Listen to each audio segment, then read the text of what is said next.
The fountain pen trembled above the signature line, ink pooling at its tip, ready to bleed a 52 billion empire into nothing. Choi Min-yi's hand, the same hand that had never shaken when pulling a trigger that had built an empire from Seoul's shadows, now quivered like a leaf in winter wind. Sweat traced a slow path down his temple despite the air-conditioned chill of the traditional Korean meeting room. His jaw clenched so tight you could see the muscle twitch beneath his skin, as if his body was fighting what his mind had already accepted: total surrender. Around the mahogany table, men in black suits sat with military rigidity, their eyes locked on the contract written in dense legal Korean.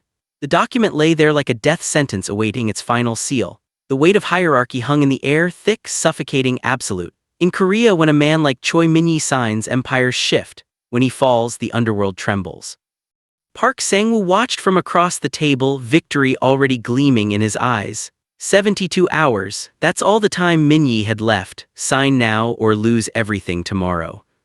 Then, barely audible in accented Korean that stumbled over the formal honorifics, a voice shattered the sacred silence. "Excuse me, sir, please don't sign that." Every head snapped toward the source. A Filipino waitress stood frozen at the edge of the room, tea tray trembling in her hands, her faded uniform marking her as invisible until this moment. One of Park's men shot to his feet, hand moving toward the weapon beneath his jacket. "Get her out, now." But Min-yi didn't move. For the first time in weeks, something flickered in his cold gray eyes, not anger, not annoyance. Hope. Because this foreign woman, this nobody who shouldn't even be looking at documents meant for Korean eyes only, sounded absolutely certain. The waitress stepped forward, her finger pointing at a single line on the contract, her voice gaining strength despite the fear. "There, the number, it's wrong.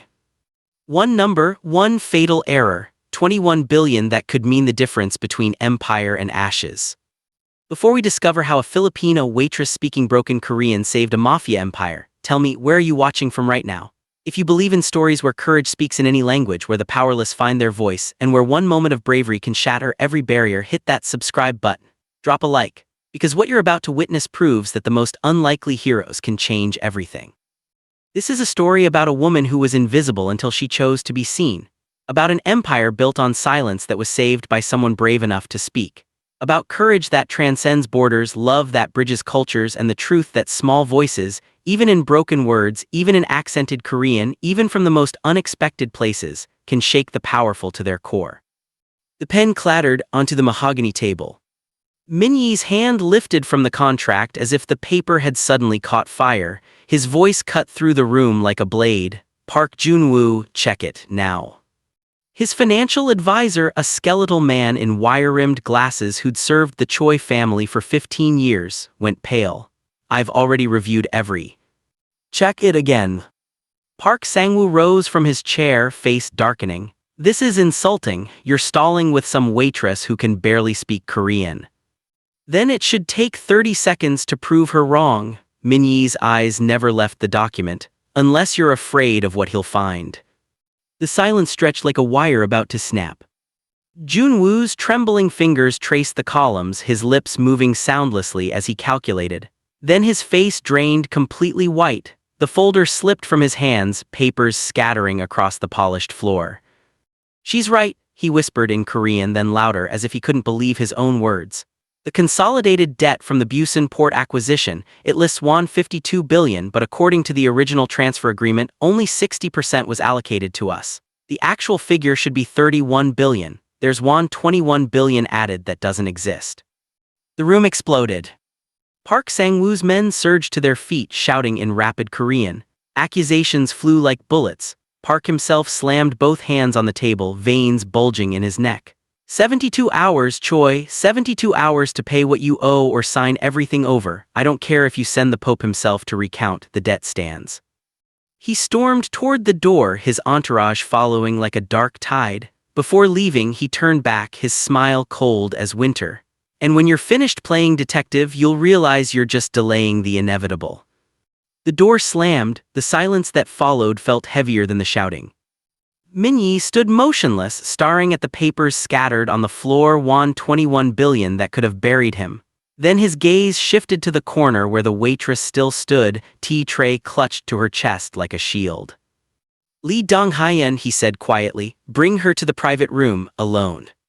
The small room smelled of expensive leather and old whiskey. Marianne sat with her back straight, hands folded in her lap to stop them from shaking. Minyi stood by the window, a silhouette against the Seoul skyline. "Name," he said without turning. Marianne, her Korean was careful, measured. "Marianne Santos." "How did you see it?" She swallowed. "I studied finance, 2 years at University of the Philippines before," she paused. "Before I had to stop, I've been in Korea 3 years working, sending money home for my mother, cancer treatment, stage 3. And you understand accounting. Numbers don't lie, even in Korean."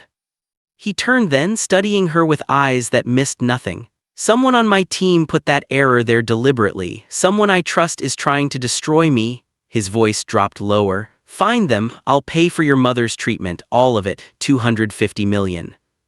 Marianne's breath caught. That amount, it was impossible, it was everything. "Why me?" "Because you saw what 12 lawyers making 200 million a year couldn't see, or wouldn't see." She met his gaze. "And if you're lying, if you betray me after I help you." Something flickered in his expression, surprise, maybe even respect. "Then I'll make sure everyone knows your secrets," Marianne continued, her voice steady despite the fear coursing through her. "I have nothing left to lose, my mother is dying, I'm already invisible here, but even invisible people can speak when they have nothing left to fear." Silence stretched between them. Then Minyi nodded once. "Deal." Marianne stood, legs unsteady but voice firm. "I'll find your traitor, Mr. Choi, but after this, after my mother's treatment were done, I go back to my life, you never contact me again." Minyi's lips curved into something that wasn't quite a smile. "We'll see, Miss Santos, we'll see." The Gangnam penthouse felt like a museum, all glass and steel and spaces too large for one person.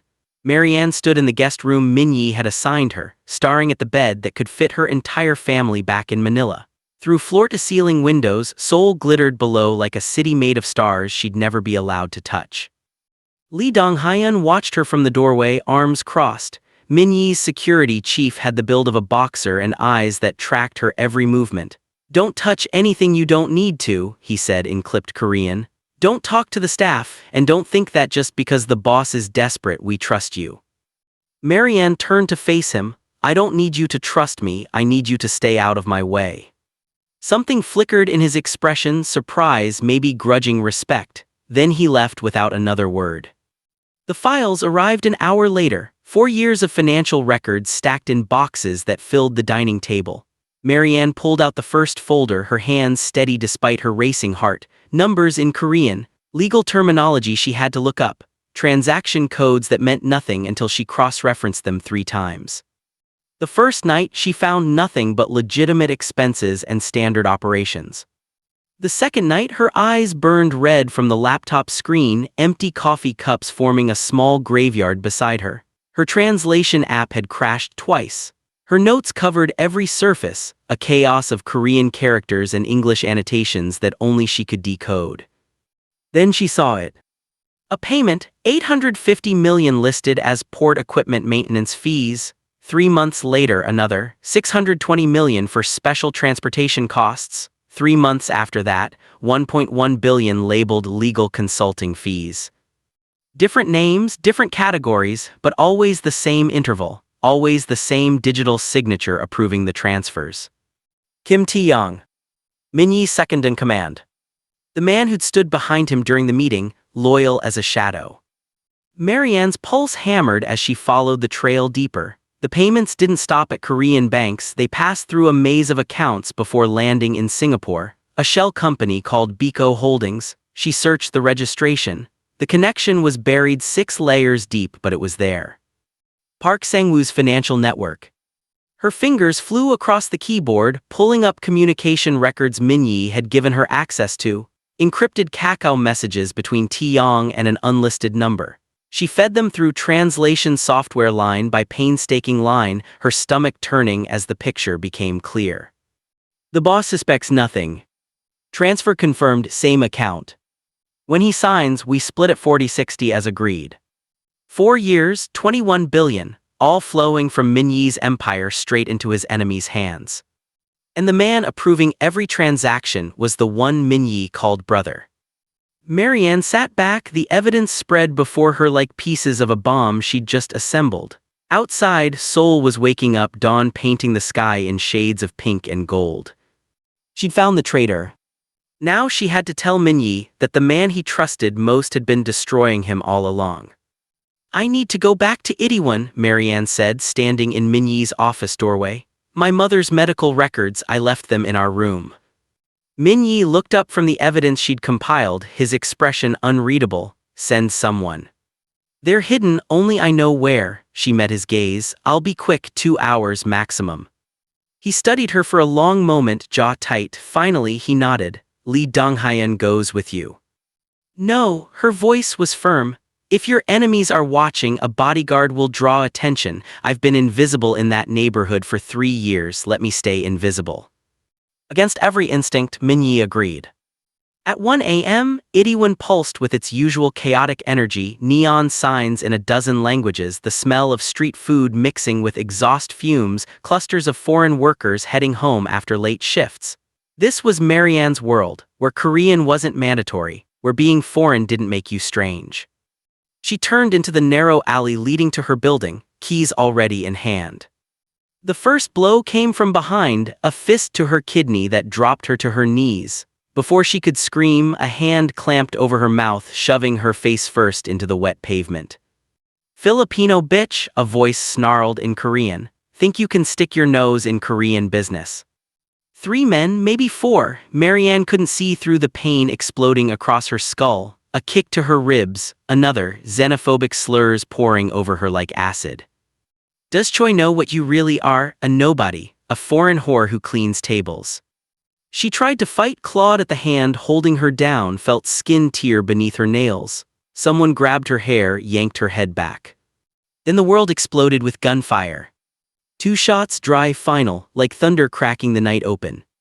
The hands restraining her released. Bodies hit the ground with wet thuds. Through the ringing in her ears, Marianne heard a voice, cold, lethal, speaking in rapid Korean. "Menye." Strong arms lifted her, the scent of expensive cologne and gunpowder. Everything went dark. When Marianne opened her eyes, she was back in the penthouse. But the room was different. Medical equipment hummed beside the bed, IV lines snaking toward her arm. Her ribs screamed with every breath. Then she heard it, a voice speaking Tagalog, familiar, beloved, impossible. "Anak ko, my daughter." Marianne turned her head, ignoring the pain. Her mother sat in a wheelchair beside the bed, thinner than she remembered but alive, tears streaming down her weathered face. "Nanny," Marianne's voice cracked. "Pano, how?"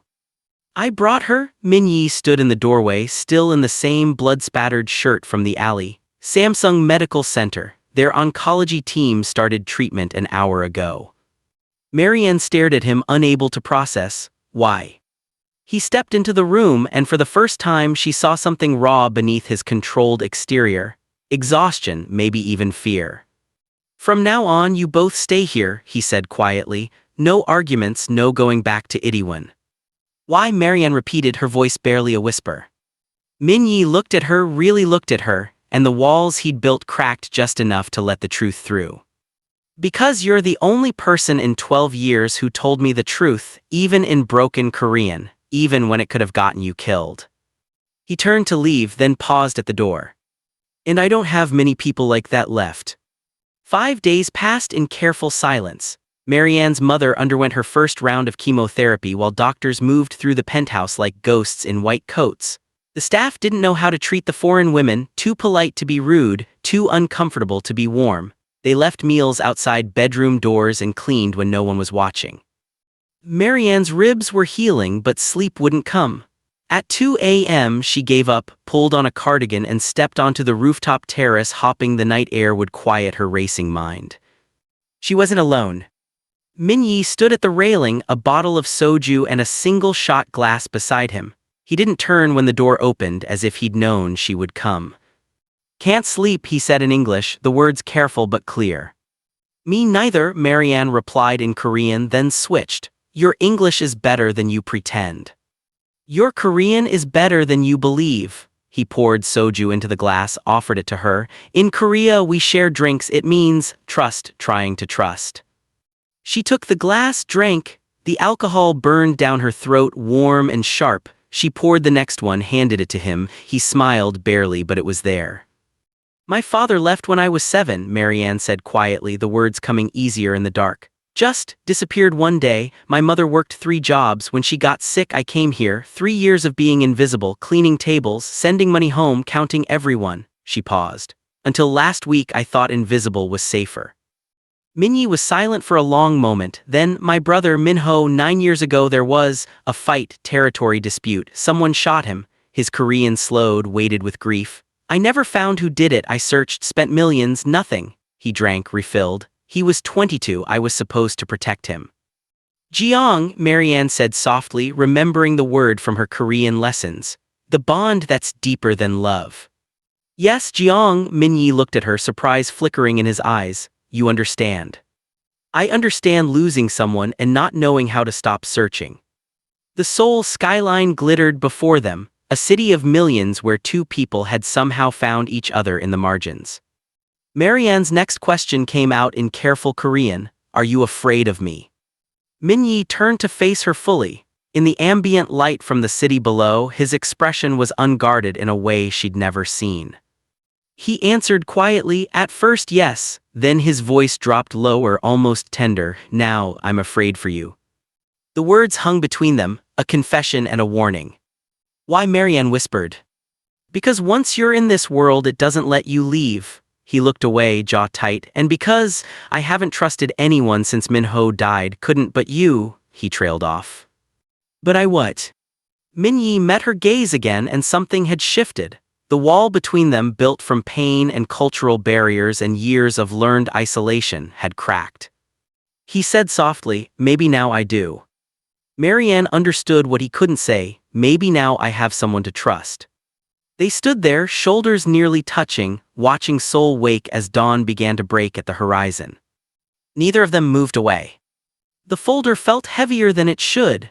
Marianne held it against her chest, staring at Minyi's office door, knowing that once she walked through, she would break something that could never be repaired. She'd spent the morning organizing everything. 4 years of transactions laid out in chronological order, encrypted Kakao messages translated line by painstaking line, the Singapore shell company connection traced through 6 layers of corporate veils, bank statements, digital signatures, irrefutable proof. All of it pointing to one name, Kim Tae-young. The man Minyi called Hyung, older brother, the man who'd stood beside him for 12 years. Marianne knocked twice, then entered without waiting. Minyi looked up from his desk, took one look at her face and went still. You found something. She set the folder in front of him. I found everything. His hands were steady as he opened it. Page 1, page 2, transaction records with Tae-young's digital signature. Page 3, the encrypted messages. Page 4, the Singapore connection to Park Sang-woo. Marianne watched his face drain of color, the transformation happening in slow motion. Disbelief first, then confusion, as if the words on the page were in a language he couldn't understand. Then, the traditional Korean shot glass flew across the room, exploding against the wall in a spray of crystal shards. No, Minyi's voice was raw. He shot to his feet, both hands slamming down on the desk hard enough to make everything jump. The sound echoed through the office like a gunshot. His words came out strangled, broken. 12 years, I trusted him for 12 years. Marianne had seen Minyi cold, had seen him dangerous, had watched him put bullets in men without his hand shaking. But she'd never seen this, the complete shattering of a man who'd built his entire world on loyalty that turned out to be a lie. He turned away from her, shoulders heaving, one hand pressed against the window as if it were the only thing holding him upright. In Korean culture, for a man in his position to show this kind of vulnerability was unthinkable. To break down was to lose face entirely. But he was breaking anyway. Marianne stood, walked around the desk, and did something that crossed every cultural boundary between them. She placed her hand over his. Small, warm, steady. She said quietly, trusting wasn't wrong. Minyi's hand trembled beneath hers. He was my brother more than Min-ho because I chose him and his voice cracked. He watched me search for Min-ho's killer, watched me spend millions, tear apart this city, and the whole time he was destroying you from the inside. Marianne's grip tightened. But you weren't wrong to trust, he was wrong to betray. Silence stretched between them. Outside, Seoul hummed with afternoon traffic, oblivious to the empire crumbling on the 42nd floor. Finally, Min-yi turned to look at her. His eyes were red-rimmed, raw with a pain no amount of soju could numb. He asked, voice hollow, "What do I do now?" Marianne met his gaze without flinching. She answered, "Fight," then softer but certain, "But this time you're not alone." Min-yi sat behind his desk, face carved from stone, when Kim Tae-yong walked in. Marianne watched from the corner, invisible again by choice, a witness to what was about to unfold. Tae-yong bowed respectfully, using the honorific for older brother. "You wanted to see me." "Sit," Min-yi gestured to the chair across from him. "We need to discuss Park Sang-woo, the deadline is in 48 hours. Tae-yong sat, his expression perfectly concerned. "I've been thinking, if we liquidate the Dongdaemun properties and the shipping contracts, we might be able to cover." "What about our allies in Busan?" Min-yi interrupted smoothly. "Could they extend credit?" "Possibly, I'll reach out today." Tae-yong leaned forward, every inch the loyal second in command. "We'll find a way, we always do." The performance was flawless, 12 years of practice. Min-yi nodded slowly as if considering, then his tone as casual as discussing the weather. "Tell me about Singapore." The temperature in the room dropped 10 degrees. Tae-yong went absolutely still. "What do you mean?" Min-yi's hand moved with deliberate slowness, picking up the folder Marianne had compiled. He held it for a moment, the weight of betrayal measured in paper and ink, then threw it down on the table between them. It landed with a sound like a death sentence. "Biko Holdings," Min-yi said quietly. 4 years, 21 billion, every transaction approved by you." Tae-yong's face drained white, his hands started shaking. He opened the folder with trembling fingers, saw his own digital signature staring back at him, and something inside him collapsed. He slid out of the chair, dropped to his knees on the floor. His voice broke. "Hyung-nim, please." "How long?" Min-yi's voice was ice. "How long have you been working for Park?" 4 years, but you don't understand." Tae-yong's words tumbled out in desperate Korean. "He had proof, he was blackmailing me, I didn't have a choice." "Proof of what?" Silence heavy, suffocating. Then Tae-yong lifted his head, tears streaming down his face, and spoke the words that shattered everything. "I was the one who killed Min-ho." The world stopped. Marianne watched Min-yi go absolutely rigid, as if the words had turned him to stone. 9 years ago, Tae-yong continued, his voice a broken whisper. "The territory fight in Gangnam, there was gunfire, chaos, I fired back," and he choked on a sob. "It was an accident, a stray bullet, I swear to you I never meant." Park found proof, security footage. He said if I didn't cooperate, he'd tell you, you would have killed me. Min-yi stood, moved around the desk like a man in a dream. His hand went to his belt, drew the sleek black gun, and aimed it directly at Tae-yong's head. His hand was shaking. Min-yi said, the word coming out strangled. "Loyalty, I gave you everything, my trust, my brotherhood, and you." His finger settled on the trigger. "You killed Min-ho, then you watched me search for 9 years, watched me tear myself apart, and said nothing." "I'm sorry," Tae-yong sobbed. "Hyung-nim, I'm sorry." The gun trembled in Min-yi's grip. Every muscle in his body was coiled, ready. One squeeze, that's all it would take. Then slowly he lowered the weapon. "Not mercy, calculation." Min-yi said, his voice colder than Marianne had ever heard it. "Help me trap Park, do it well and I'll kill you quickly." Tae-yong looked up, understanding his fate was sealed either way. He whispered one last time, "I'm sorry, Hyung-nim." But some betrayals were too deep for sorry to reach. The private meeting room felt smaller with 3 people in it. Min-yi stood at the head of the table, Lee Dong-hyun to his right, Marianne to his left. A war council built from necessity and fractured trust.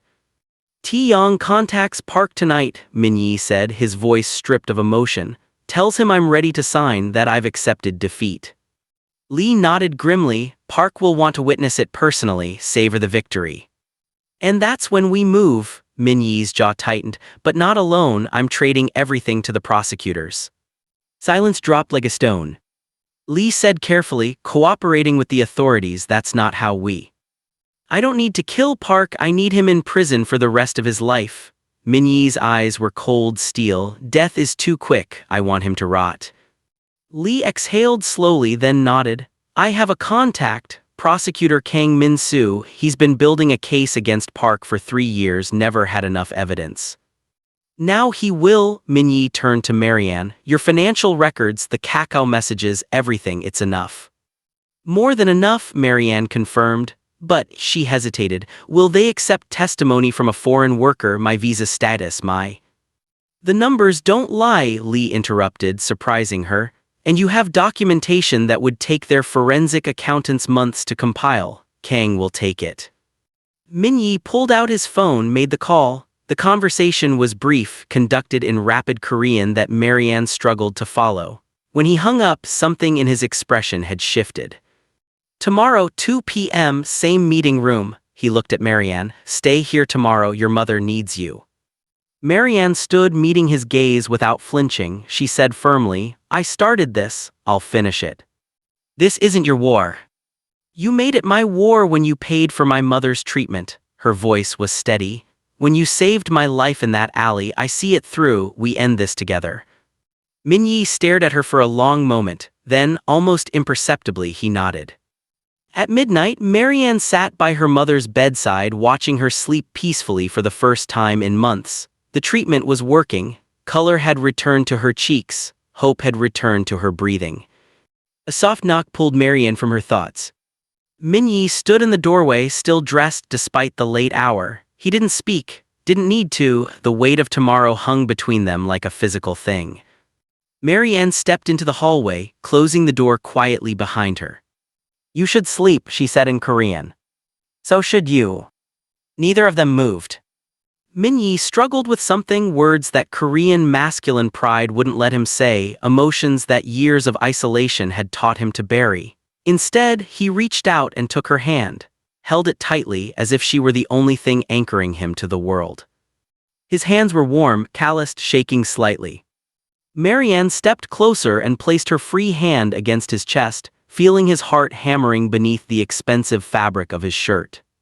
She whispered, tell me after it's over. Min Yi looked down at her, questions in his eyes. Marianne continued, her voice barely audible. Give us both a reason to survive.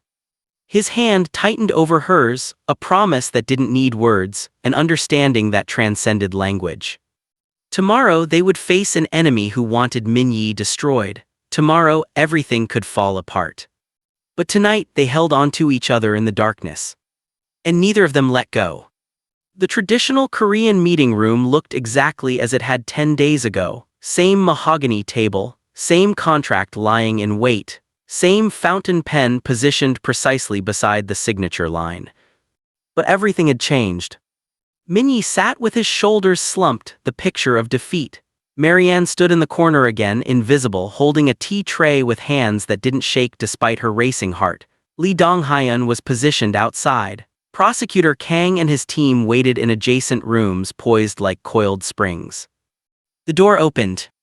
Park Sang-woo entered like a conquering emperor, his smile sharp as a blade. 6 men in black suits followed, and behind them, performing his final role perfectly, came Kim Tae-young. Choi Min-yi, Park said, drawing out each syllable like he was tasting victory. I'm glad you've come to your senses. Min-yi said nothing, just gestured weakly toward the contract. Park settled into his chair, leaning back with casual arrogance. Sign it, transfer everything, then maybe I'll let you walk away with your life. Min-yi reached for the fountain pen, his hand trembled as he lifted it, hovering it above the signature line. The ink pooled at the tip, ready to bleed everything away. Park leaned forward, eyes gleaming. He wanted to watch this moment, wanted to drink in every second of Min-yi's surrender. The pen descended toward paper. Then the world exploded. Prosecutors, don't move. Doors burst open from every direction. Korean prosecutors in tactical vests flooded the room like a breaking dam, front entrance, side doors, even through the windows.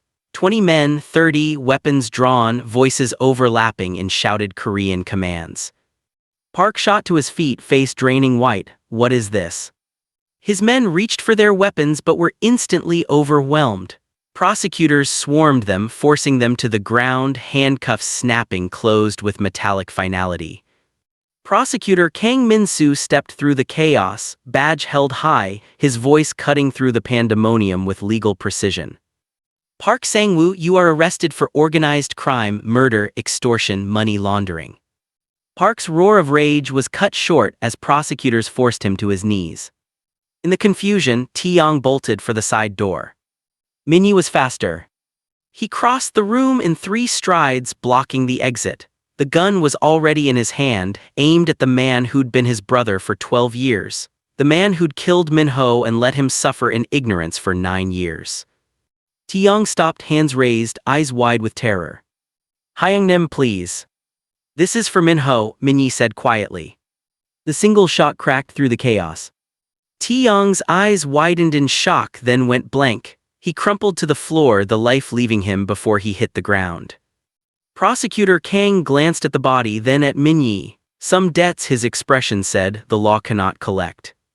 The room was still spinning, prosecutors hauling Park and his men away, voices shouting in Korean, the aftermath of an empire's collapse happening in real time. Min-yi stood frozen, gun still in his hand, staring at Tae-yong's body. Then he felt her. Marianne moved through the chaos, stepped over fallen chairs and scattered papers and reached him. She didn't say anything, didn't need to, she just wrapped her arms around him and held on. Min-yi's arms came up slowly, pulled her close, the gun clattered to the floor. In the ruins of everything he'd built and everything he'd lost, this foreign woman who'd spoken up when everyone else stayed silent had become the only solid thing left. Cultural barriers, language differences, the impossible distance between their worlds. All of it dissolved in shared survival. 2 weeks after the arrest, Korean media exploded with the story. Park Sang-woo's face plastered across every news channel, the biggest organized crime bust in a decade. The foreign witness who'd uncovered the fraud remained anonymous, protected by prosecutors. Marianne watched the coverage from the penthouse while her mother, cancer in remission, slept peacefully in the next room. Park received 25 years, no possibility of parole. 6 months later, Marianne walked across the stage at Seoul National University, her finance degree finally complete. Min-yi watched from the audience, pride evident even through his carefully controlled expression. The next day, she became his official financial advisor, the first foreign woman to hold such a position in any organization like his. Whispers followed her through headquarters, but the numbers didn't lie. Neither did the new policies she implemented: transparent accounting, anonymous reporting channels, zero tolerance for discrimination. When a young Filipino employee nervously reported an accounting irregularity, Marianne knew they'd succeeded. Min-yi said quietly, watching the young man leave, courage becoming normal. That evening, he took Marianne to meet his mother. Mrs. Choi sat in her traditional hanok home, a small woman with iron in her spine and Min-yi's gray eyes. She studied Marianne with the intensity of someone reading a contract, saw the foreign face, the uncertain Korean, the working-class hands. Then she looked at her son, really looked at him, and saw something she thought she'd lost 9 years ago when Min-ho died. Light, warmth, life. Mrs. Choi said softly, tears in her eyes, you brought my son back. Dinner that night mixed Korean banchan with Filipino adobo. 2 mothers, 2 languages, 1 table. Marianne's mother, healthy and glowing, laughed at something Mrs. Choi said in broken English. 9 months in, Min-yi proposed restructuring everything, shifting to legitimate business, tech startups, renewable energy. We need oversight, Marianne added. An independent council, Korean and international members, no single point of failure. Min-yi studied her proposal, then nodded. You're right. 1 year after a fountain pen hovered over a signature line, Marianne graduated summa cum laude. Min-yi, both mothers, and Lee Dong-hyeon attended, an impossible family built from courage and choice. They celebrated at a humble Filipino restaurant in Haigwa, Marianne's choice. The owner treated them like family, not criminals or foreigners, just people sharing a meal. The next morning, they stood at Namsan Tower, Seoul spreading below them in morning light. Min Yi struggled with words with Korean masculine pride that said men don't speak of feelings. Then he let it go. He said in Korean, I love you. Then carefully in Tagalog, Mahal kita. Marianne's eyes filled, she whispered, I love you too, Mahal din kita. Their kiss tasted like two languages, two cultures finally merged. Weeks later, Marianne returned to the restaurant where it all began. A young Filipino waitress moved through the dining room, nervous, trying to belong. Marianne left her a generous tip and a note, speak up when it matters. The girl's smile was hesitant but hopeful. Min Yi appeared beside Marianne, his hand finding hers naturally now. Marianne said softly, one small error changed everything. Min Yi shook his head, no, not the pen. He looked at her, everything he felt finally visible, the woman brave enough to speak. They walked out together into Seoul's night, speaking two languages, living one love. Courage has no nationality, small voices from anywhere can shake empires. Thank you for listening till the end. Don't forget to like this video and subscribe for more stories that speak to the heart. Where in the world are you turning in from? Let me know in the comments so we can connect and share our thoughts. I appreciate the time you spent here with me today.